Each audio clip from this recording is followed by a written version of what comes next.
Hello, everyone. My name is Flavia Sierra, and I am a strategic consultant in human potential and conscious business design.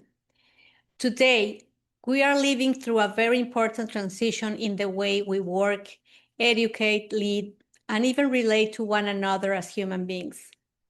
For many years, leadership was mainly built around control, pressure, productivity, urgency, and the idea that being successful meant being able to carry everything without stopping. And while that model created results in many ways, it also created consequences that we are now seeing everywhere: emotional overload, burnout, anxiety, disconnection, overwhelm, difficulty concentrating, and a growing sense that many people are surviving instead of truly living. What is interesting is that this is not happening only in the corporate world. It is happening deeply inside schools as well. Because today, teachers, administrators, and educational leaders are not only managing information or processes anymore. They are managing emotions, human energy, generational shifts, stress, uncertainty, emotional overload, and the increasing emotional needs of students and families. That is why we are beginning to hear more conversations around a new kind of leadership and a new level of consciousness. And when I say new consciousness, I do not mean something disconnected from reality. I mean a more aware, more human, and more sustainable way of leading and living. A way of understanding that eternal well-being can no longer be separated from external performance, because a person can function under stress for a while, but eventually clarity, patience, creativity, health, and human connection begin to suffer. Today, neuroscience, psychology, and human experience are all showing us something very important. Our internal state affects everything. It affects how we think, how we teach, how we react, how we communicate, how we make decisions, and how we influence others. And because of that, something of the most important leadership skills of the future are actually invisible skills. They are not always listed on resumes. They are not always taught in traditional education, but they are becoming essential for creating healthy, sustainable, high-functioning human environments. The first of these skills is the ability to regulate our internal state. And honestly, this may be one of the most important leadership skills of the new world. Because no person can lead effectively while constantly living in a survival mode. Many people think they are tired only because they work too much. But very often they are overwhelmed because their nervous system has been carrying pressure, urgency, stress, emotional overload, and constant mental activation for far too long. The human body was never designed to remain in chronic hyper-alertness.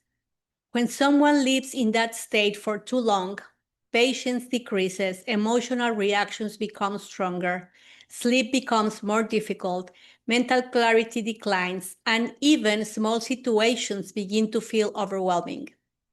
And this is something we are seeing more and more inside educational environments.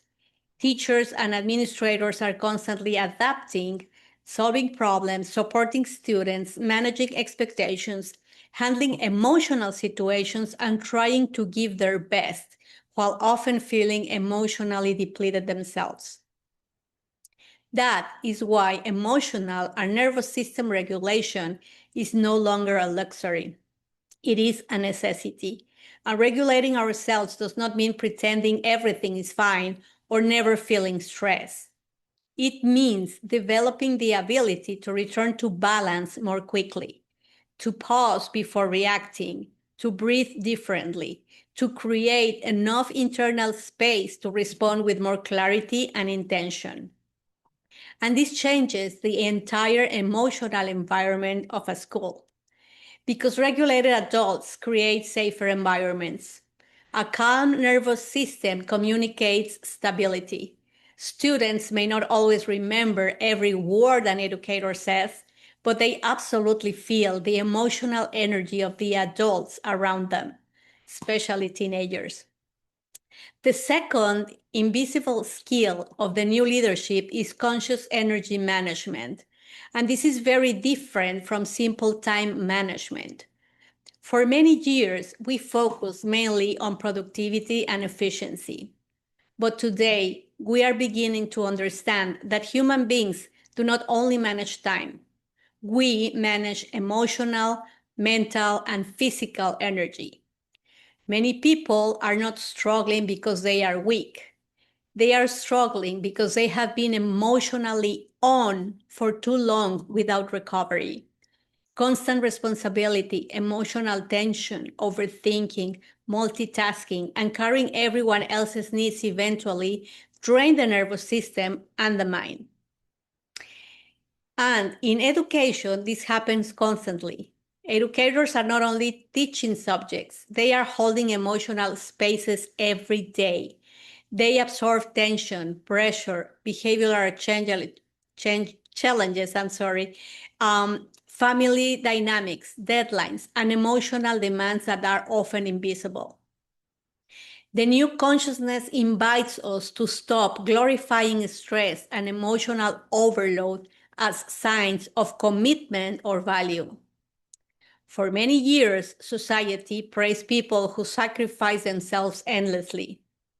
But now we are beginning to understand that sustainable leadership requires sustainability within the human being as well. Because people living in constant emotional overload eventually lose creativity, emotional flexibility, clarity, and connection. The third skill is the ability to create emotional safety. And I believe this may be one of the more transformative skills for schools today. Because learning does not happen at the highest level when the nervous system feels unsafe. Human beings learn, collaborate, participate, and grow much more effectively when they feel emotionally secure. And emotionally safety does not mean lack of discipline or lack of structure. It means creating environments where people do not constantly feel judged, humiliated, dismissed, or emotionally threatened. It means creating spaces where students feel seen, where teachers feel supported, and where people can communicate honestly without fear. Teenagers today are growing up in a world with levels of stimulation, comparison, anxiety, and emotional pressure that previous generations did not experience in the same way.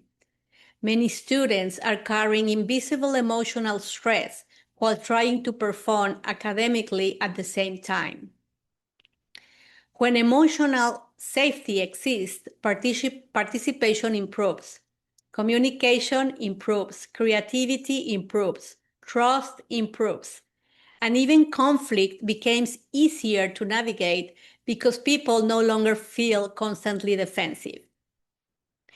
The fourth invisible skill is the ability to navigate uncertainty and change. Because one of the defining characteristics of this new era is constant transformation. Technology changes rapidly. Generations communicate differently. Attention spans are changing. Emotional needs are changing. The educational system itself continues evolving. And many people become emotionally overwhelmed not because change exists, but because they resist it internally while trying to maintain control over everything externally. The leaders of the future will not necessarily be the ones who have all the answers. They will be the ones who can remain centered while everything around them changes. The ones who can adapt without collapsing emotionally. The ones who can stay grounded, flexible, and clear even during uncertainty. And finally, the fifth invisible skill is leadership through consciousness instead of reaction. Moving from automatic reaction into intentional response. Moving from control into connection. Moving from pressure into presence. For many years, leadership was associated with authority, perfection, and always appearing strong. But the new paradigm is showing us something very different. Human beings respond much better to leaders who are emotionally aware, present, authentic, and capable of creating trust. Conscious leadership does not mean becoming passive. It means becoming more intentional, more aware of how our energy, words, emotions, and nervous system influence the people around us. And perhaps this is one of the biggest shifts happening today. Understanding that leadership is no longer only about performance. It is also, about emotional impact, human sustainability, and the quality of the environments we create. Because at the end of the day, schools are not only places where information is transferred. They are emotional ecosystems. They are environments where human beings are shaped, influenced, and remembered. And maybe the most important question for the future is not only how do we help people perform more? Maybe the deeper question is how do we help people remain healthy, connected, emotionally regulated, and human while they perform?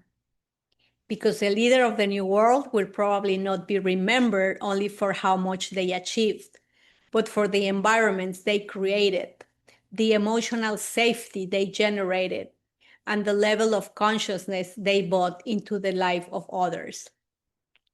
Thank you very much for listening to me today.